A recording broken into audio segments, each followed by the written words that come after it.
Boom. Yo, what's going on? How's it going, guys? Hold on, let me adjust this. Let me comb my hair here.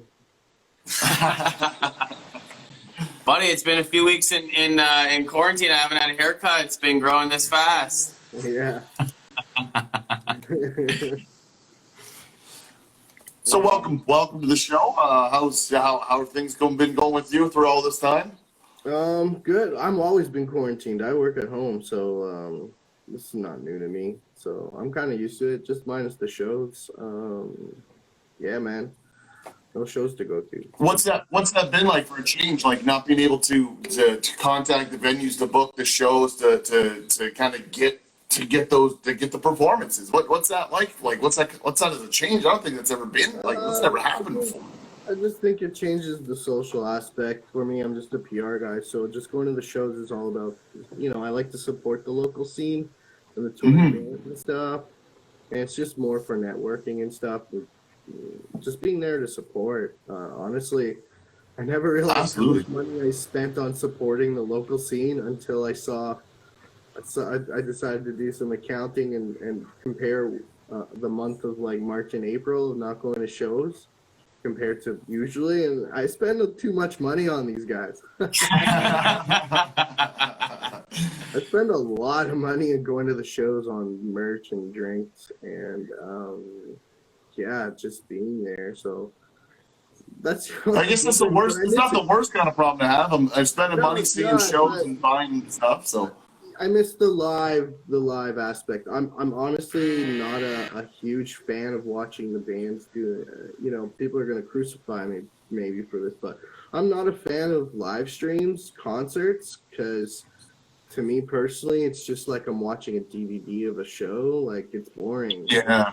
It's not the same. Not the same energy. Not the same presence. As a fan and stuff, I need that live aspect and the atmosphere of the crowd, and it's just I'm sitting at home with a beer and watching it on a screen is just boring. You don't win me over as a fan that way, honestly.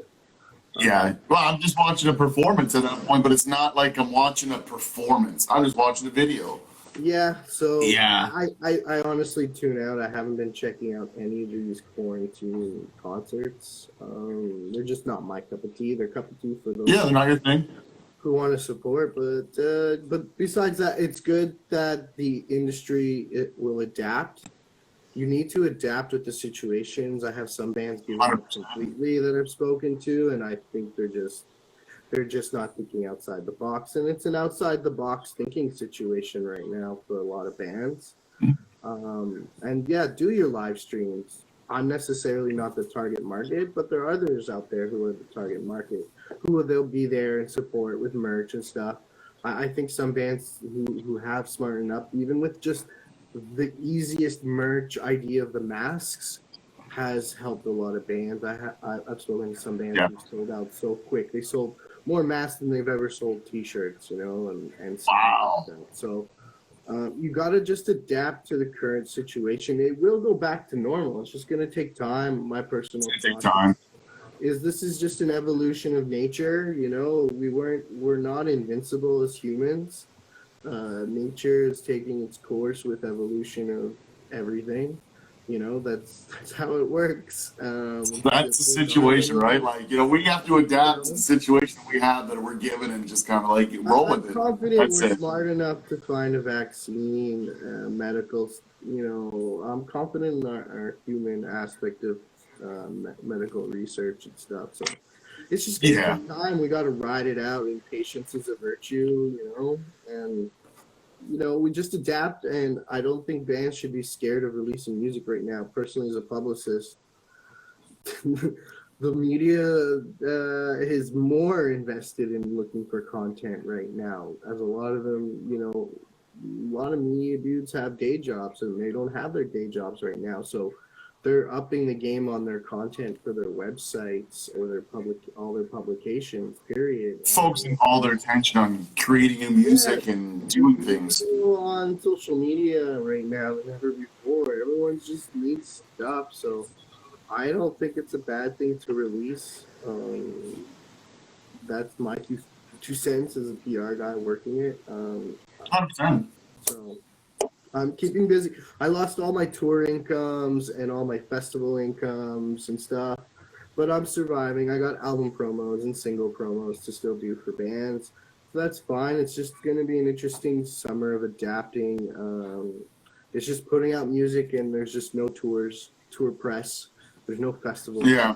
There's none of that to pitch bands, to pitch the band. Which is it seems so foreign nature now. It's like it's been something you've been doing for 13 years, if I'm not mistaken now. So it's like 13 years, been doing the thing, been developing it, getting better, getting more people every year. And then this year, what the hell?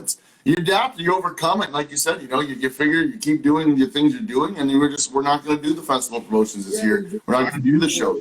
You hustle, and I work on a retainer fee, so it's a lot of like, I'm willing to do COVID. I've been doing COVID rates because I know some bands, will work for actually, you know what? Every band has a full-time job. Any band that says they do this full-time is a liar. I've been adapting with COVID rates. It's because I need to keep myself busy too, and I'm willing to lower my prices to adapt to the economy and the demand. It's simple marketing 101, business 101, adapting to the market. And so you're doing the right thing by lowering the prices, making it easier for people to want to work with you, making it easier for them to make that a reality. I also want to keep busy. I'd rather not hold out on from a business perspective. You don't want to hold out, of course I want my price that I feel I'm worth, but I'd rather keep busy. I'd rather not be sitting at home and be doing nothing.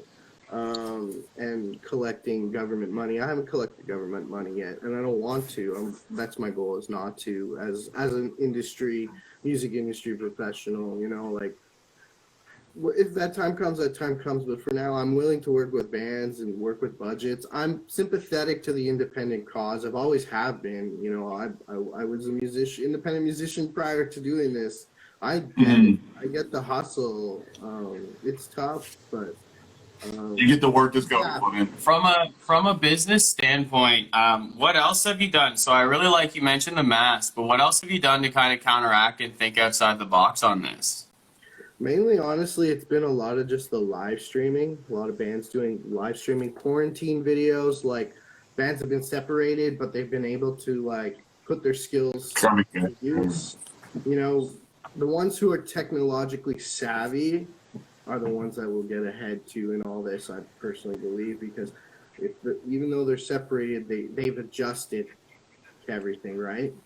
So with that, Bare Naked Ladies, I want to give a shout out to my Canadian boys over there, because they've been doing something since the quarantine started, like a selfie cam jam.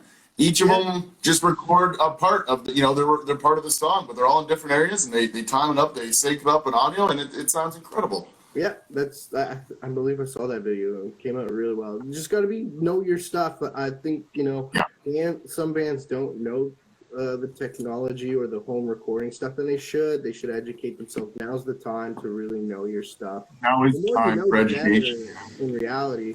But the majority of the top 3 things have been the live stream or the quarantine videos or just specific merch during COVID. That's pretty much the top 3 that has been pretty much. We can't pull off. We're kind of restricted, right? What we can do. It's just getting creative with the videos too. I have one band that did a quarantine video. Technically, they went out on the streets. Nobody's really around, and then they did kind of like a quarantine homemade music video, because you can get up with a videographer right now and do a professional one, but it's not so bad. DIY it for now.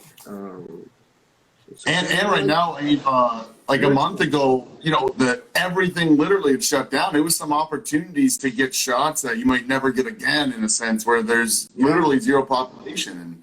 Yeah, bands just got to think basically, as a PR guy, it's all about content. We need promotional content constantly. Bands think they just I get frustrated with some bands because they think, oh, this is my release date, so I'll drop it and then I'll start pushing it. And that's not how it's done. It's done always prior. You got to set up things. You need your videos. You need to choose your singles. I was going to also mention during the COVID thing is like become smart with your merch bundles. Like, I have this philosophy, and I believe that independent bands shouldn't be charging the same as a major band. It's simple supply and demand, and you're a lesser value than the major bands, so why are you charging the same price for your music kind of thing sometimes? Yeah. Just get creative with your merch bundles and give more care to it in a sense. What kind of a merch bundle might you recommend for a band? What are you thinking when you say creative? Just creative with the prices, and less is more in a sense. Less you charge, but you're giving more. I find when you're an independent band, it's not really about the money. You do need the money, but you need the branding more than anything. You need people to see the name a lot more. So like discounting your T-shirt merch, your CDs, whatever, digital. If at this point with the independent artists, I'm a fan of doing pay what you want, because people are just going to stream it on Spotify where you're going to get 0.318. Like on a stream, which is nothing, and After thousands, it's ridiculous. and I think that too is another problem in the industry, because a lot of bands think Spotify is the biggest thing they should be on. It's a great platform. It is probably the biggest. It exposes with those, those Finding Music Fridays playlists. Yeah, but you shouldn't focus it only for the dollars, because like some bands have come to me and they're just focused on getting as much Spotify as possible because they're thinking about the dollars. And it's not the dollars, it's more about the branding, getting your name. The game is getting your product in as many faces as possible, whether they download it or not or check it out. It's just a constant reminder. PR is about repetition until it's sunk in, right? So In my heart, I think I dream about it, Yeah, so we go back to that's where promotional content comes in handy. You can't just put out one video and then expect the whole world to pay attention to you. Every band is a small fish in a big pond. And even when you're a big band, you're still a small fish in a big pond, because everyone's, Yeah, how many other big bands out there? There's so many. Yeah, everyone's fighting for the same attention. So you got to figure out ways of branding and repeat the message. And, visuals are key. I love Instagram for bands because we're a visual society first, too. So visuals draw in people first, and then you're kind of using it as a primary tool to get to the secondary, which is your music, in a sense. So it's like all this stuff. Take advantage of your social media engagement. It doesn't necessarily have to always be your music. It could be asking questions to the public on pop culture, politics if you want to get into that, but politics is the worst thing to touch upon. And it's a bad one to get into. Even just showing like, hey, this is how we're practicing. This is behind the scenes, kind of. We're recording something. Anything in that sense, people love it. Engage them like they're your friend that you're hanging out with. Simple as that. And a lot of bands forget that. They're all about push our band. Check out my band. I always refer it as the Stewart effect, which is Mad TV's Stewart. It's that skit where he's like, look at me, look at me, look at me, look at me. And people sometimes will just, if you keep doing that, it gets annoying and they'll fade out, right? So it's planning it out, because it's also placements and doing all that stuff too. It's a progressive build. PR is about progressively building. It's not an overnight solution like some bands do think. Like you hire a publicist and tomorrow I'm gonna be hot. Everybody. It's not how it works. We got to break down walls and convince people that you're really worth listening to, and you're something more than just four dudes who met in high school. That boring. Well, it's even like, a great example would be Justin Bieber as well. He wasn't, he was found when he was playing acoustic at 13, but it still took years for him to get to that figure that he is. It still took years to create music and create that social presence and those fans. And, it doesn't just happen overnight, like I said. It takes years to get where you are. Every band. Mastodon had to sleep on couches for like 10 years. I heard stories like, they were homeless before they made like really getting successful.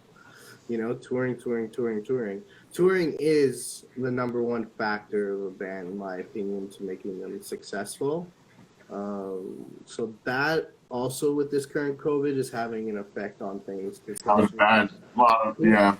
Touring is the best PR because if you win fans live and you get to connect with them on a person-to-person level, they're fans for a long time. They're in your pocket.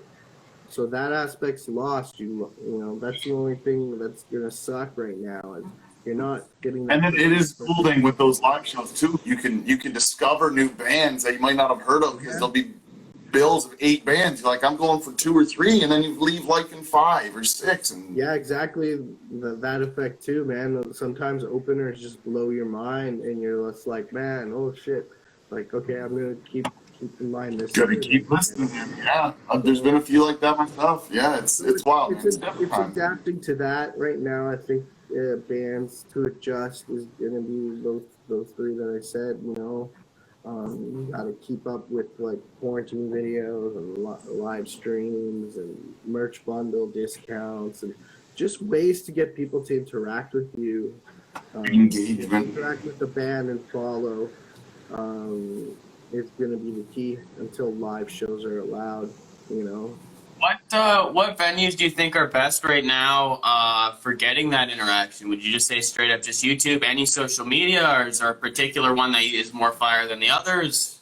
If you can do it on all 3 at once, then that's what I would suggest because everybody is a different consumer. There's some consumers who like Facebook. There's some consumers who like Instagram. I know some bands just want to drive them to one platform. But honestly, I would set up 3 different cameras, 3 different platforms, different angles, whatever, and just have them going. So that way you give options to people. Because some people be like, it's on YouTube. I don't know. It's on Instagram. I like Instagram a lot more. It's all who feel it's more user-friendly for themselves, right? So I honestly would just try to do that. It's trying to satisfy the public, right? And that's why some bands. I had one band say they were not even doing Bandcamp, and it was like, you got to do Bandcamp because it's just a platform. You got to please everybody. There's some bands who think CDs are dead. They might be. The younger kids who are 20, they don't know what a CD is. It's a shame, but there's still some who do. But you got to sell it in every format, in my opinion, no matter what. Vinyl, CD, digital. Hell, even cassette tapes. I'm still seeing bands release cassette tapes. Yeah, there's a lot. I have a band I'm working with right now. We're doing cassette limited edition. Collectors. That's awesome. I'm a fan of limited edition because it makes people feel more special if there's only 100 of these copies or 50 of these copies. I think that's and then being able to pick up one of those items, it's like that matters so much to the fan. They're like, I got one of those freaking exclusive items from them. That's awesome. Yeah, it's a deeper connection as a fan for sure. Yeah, I have tons of that, and I'm honestly in between a move right now. So during my move, I was going through my collection, and then you remember it's like, damn, I got a copy of their cassette or their CD. This band doesn't exist anymore, and I love this. And I'm kind of happy I have it, just to, because I have it now. So one day I want to go listen to it. It's there. It's there. 10 years from now, I'll be like, oh man, I have it. So it's nothing to worry about because you're not going to find it, especially if they're not on a label or anything. They're completely indie. Then you're really not going to. You might end up finding them no disrespect to anybody that has it, but you might end up finding the cassette tape in a Value Village bar, and you're like, dude, this is that fucking band. This is how am I finding it here? Whoa. Yeah, absolutely. So I'm a fan. You got to do everything to please every aspect of the market, and it's costly, but in the long run, it's just part of the marketing scheme, and branding. It's all about branding, right? Come out with an exclusive hot sauce. Come out with an exclusive beer. Come out with bottle openers, lighters, whatever, rolling paper. I had one band do. Everybody loves them. They pick them up like fucking fish and food. It's crazy. Yeah, one band did rolling papers, and it was one of their highest merchandise selling items. Come out with a pink metal T-shirt or an orange T-shirt, a red T-shirt, you know, because it's usually black and white. And, bands I've worked with personally have said their color T-shirts go the quickest because it's different. You know, it's more It's different, expensive yeah. to produce, but you make it more cost effective, whatever. You know, it's just thinking out ways of the box, man. Make a piggy bank for your band. Just get a piggy bank and slap your logo on it or something. You know, different aspects of merchandising. Merchandising is not my forte, but it's just ways to like get it out there, the name and stuff, right? Today I received a band shirt. One of the bands sent me a shirt, so I'm gonna do a social media later. You know, just tag me and Nice. post it on all my social media. Check out the sweet shirt I got from this band. Like you can pick your own up Yeah. here, and I'm personally a T-shirt collector. I got a lot of band shirts, but I love when they're colorful. I got one band from Windows Peak. It's an orange T-shirt, and I wore it to 70,000 Tons of Metal. And I wore it purposely because everybody on that boat wears black and white T-shirts. black. And Yeah. I wanted to make sure people found me, so I said, just look for the guy in the orange T-shirt. Guy in the orange. and it captures the eye. It captures the eye. Like, that's the key. You got to capture the eye, because we're not all sitting there looking for music. Sometimes you're walking on the street, and you just see a cool shirt. You know, I've done that. I've seen a cool shirt and be like, all right, I'm going to remember to look up that band. I'm gonna check these guys. Oh yeah. So there's It's just, almost you gotta like- cover all your bases. Absolutely. It's almost like with like merch and stuff, you have to do something weird. Like it has to be like the craziest shit.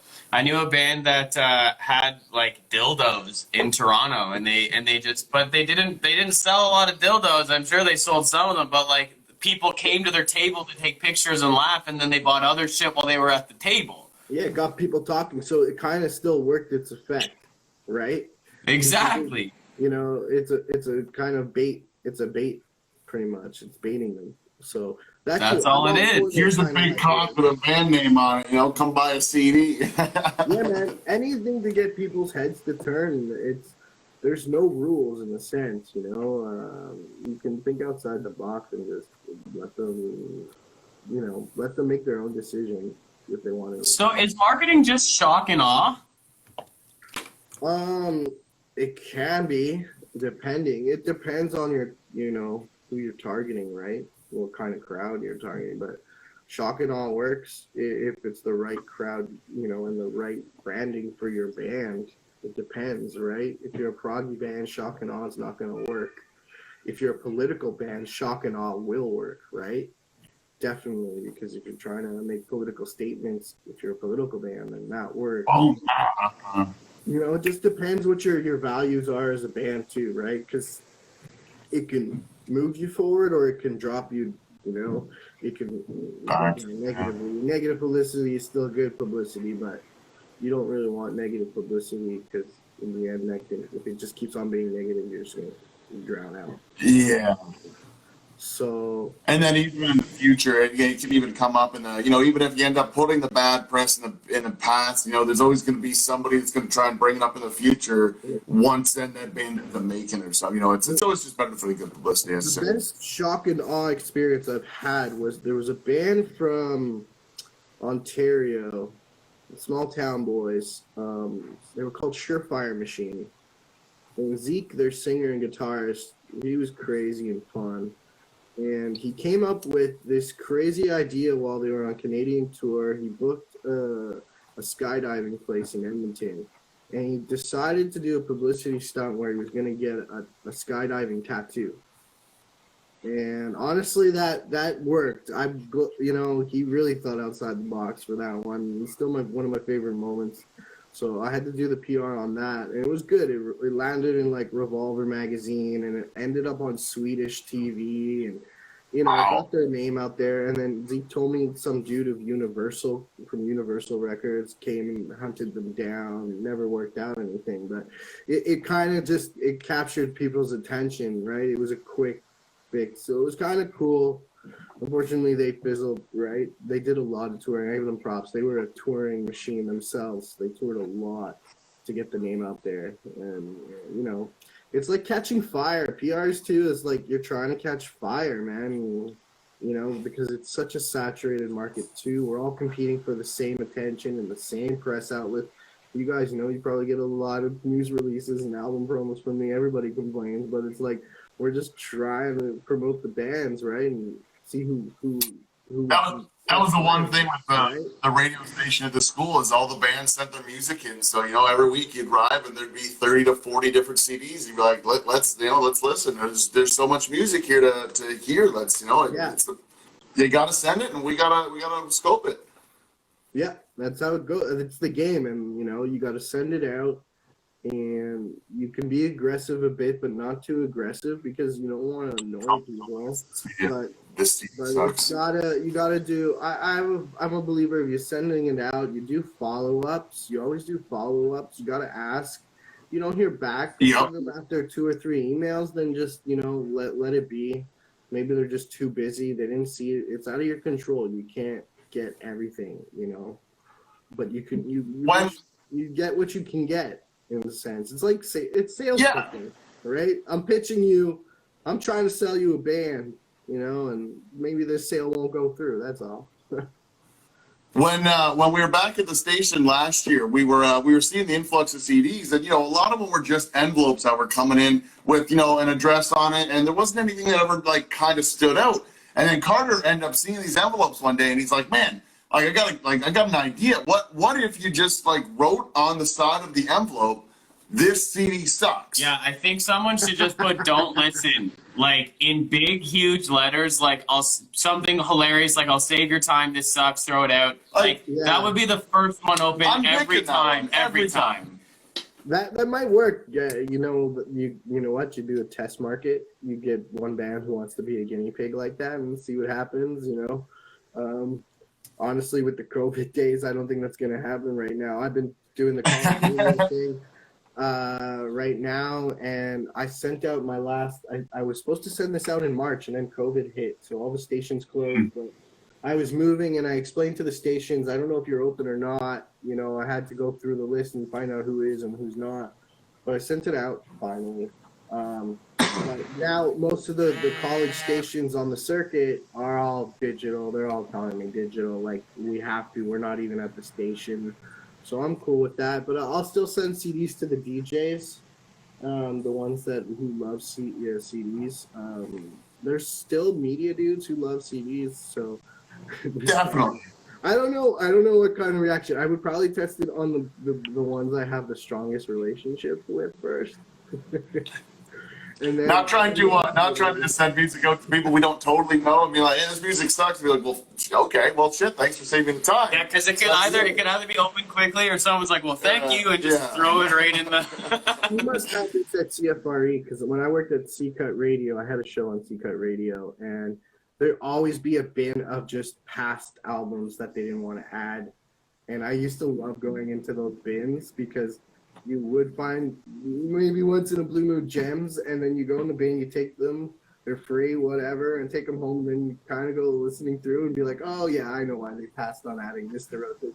And then you're listening to another out band, and you're like, "Oh, why didn't they add this to rotation?" Yeah, why didn't this one in? Yeah. But yeah, I'm sure a lot of the college stations have their bins of just rest in peace, we're passing on adding these. So yeah. I discovered one myself. It was just a random bin find, and it was honestly the cover art that kind of made it stand out, and I feel like that does end up making a difference when people are browsing albums to listen to. I as much as, like you said, we're a visual society, really, we're attentive to colors or to, crazy artwork. And this guy had himself in space with a theremin. I'm like, what the hell is going on? And it was one of the craziest albums I've ever heard. It was like, I don't know where this music would be played, but I mean, it's good and I like it, but nobody was ever going to look at it other than that. It's like, damn. This reminded me that a lot of bands, here's some advice, is there are certain colors that have psychological preference, right? Triggers. And light blue, yellow, what colors are we looking at? There's keys to your album art, and it can trigger a reaction to more invite them to be like, "Oh, what's this?" Right? Instead of just Man, if you're gonna do a plain black and white album cover, not many people. It's got to be visually colorful. Like red stands out a lot, yellow stands out a lot, orange, green. Like Black Dahlia Murder's album cover, it's green and black, but it still captures you. You know, the album cover is still pretty important to find that interest. I found some. I've gotten comments from some media guys who are just like, dude, I saw the album cover and it was awesome and it drew me in to check out the album. So like a lot of bands should take that into consideration. I think a lot of bands forget going back to it. It's like they forget they're a product, and you're like, you've got to do you gotta at least educate yourself on business 101 and marketing 101, because it's like you go out there and you spent a fortune recording this. Like, you know, you hear bands spending $5,000, $10,000, $20,000 on an album, and then they just drop it on as a Facebook post. It's like a $20,000 Facebook post if you think about it, right? And they don't understand, you know, and then it gets forgotten. And behind the scenes is industry. Everything's planned. Like everything I do with the labels I work for, we're all planned before stuff. And we talk about stuff 6 months, 12 months in advance. I say months prior. Months prior. Majority is you got to just plan it. Like, you know, let's take it out of the music realm.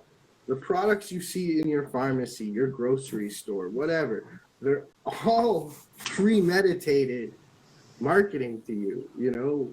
Yeah, they're not just showing up. Not like radio commercials, TV commercials, online ads. It's being subliminally sent to you, and it's all part of their marketing plan. So when you go into that store next time, it's on the shelf, and you're like, oh yeah, it's there.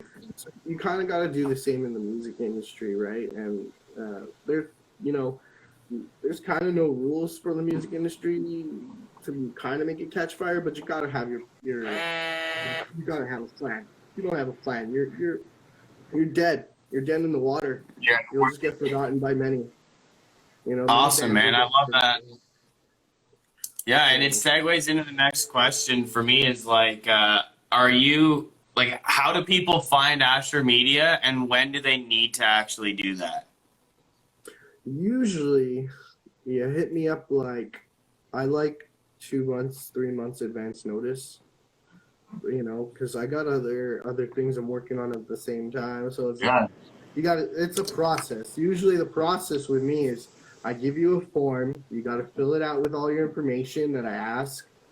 Finally gets to me, I got to look it all over and then figure out the plan. And then it's bands I got to go back and forth and be okay, because some bands don't like what's written for the bio or something, or the EPKs, and if they don't like it, they don't like it. This was my opinion, but anyways, so it's back and forth, and then you got to make the promo timeline, So you've got to do everything 2 to 3 months in advance. I like it that way.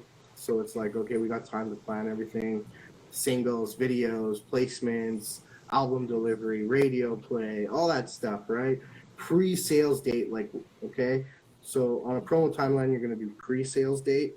Promo, what are we doing before it drops officially for sale, and then what are we doing after to keep it going, so that's, and then usually I get people to find me on my website. Well, you can find me anywhere on my website, AsherMediaRelations.com. There's a tab that just says hire us. It's just a fill out submission. It's the way I filter out bands that I want to work with or not, Nice.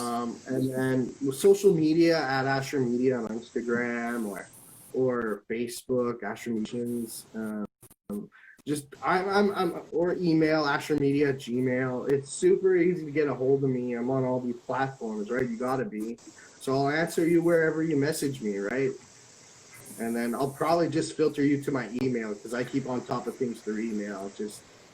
Eventually just email me, and then it's in the inbox, and I know what I gotta be on top of. It'll be there.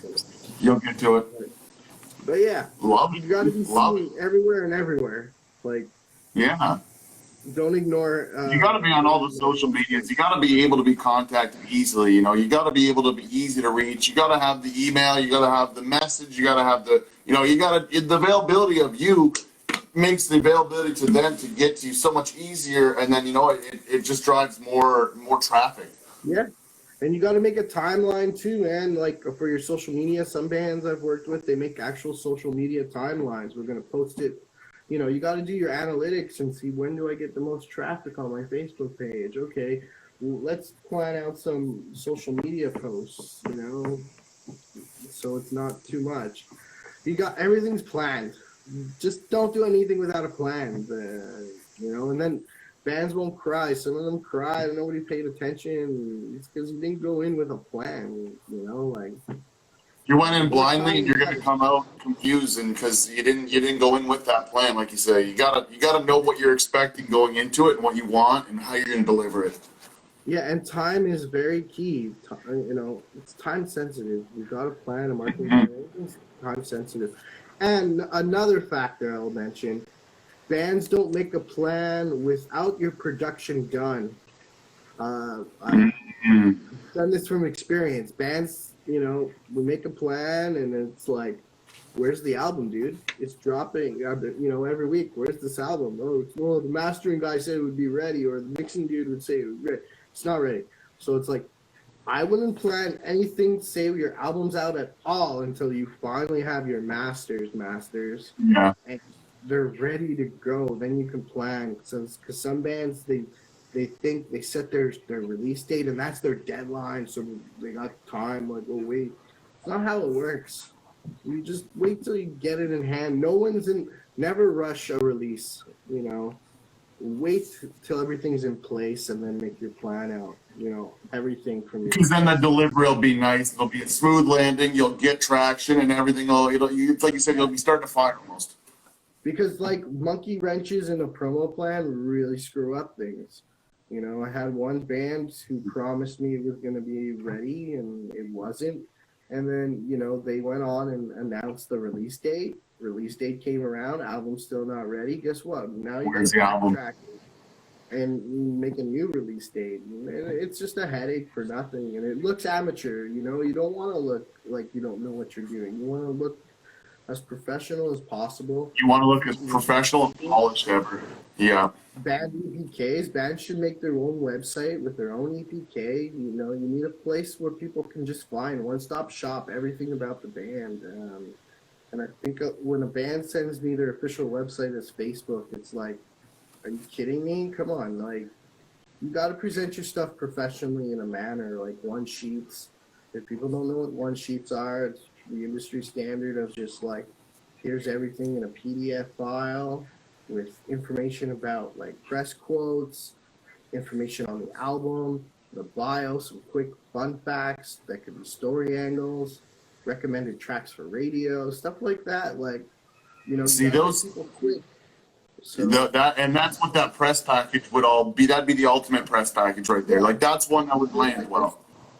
And you're not just using it for the press, guys. You're using it for if you're going to label shop or if you're going to look for a booking agent or you're trying to get promoters to book you.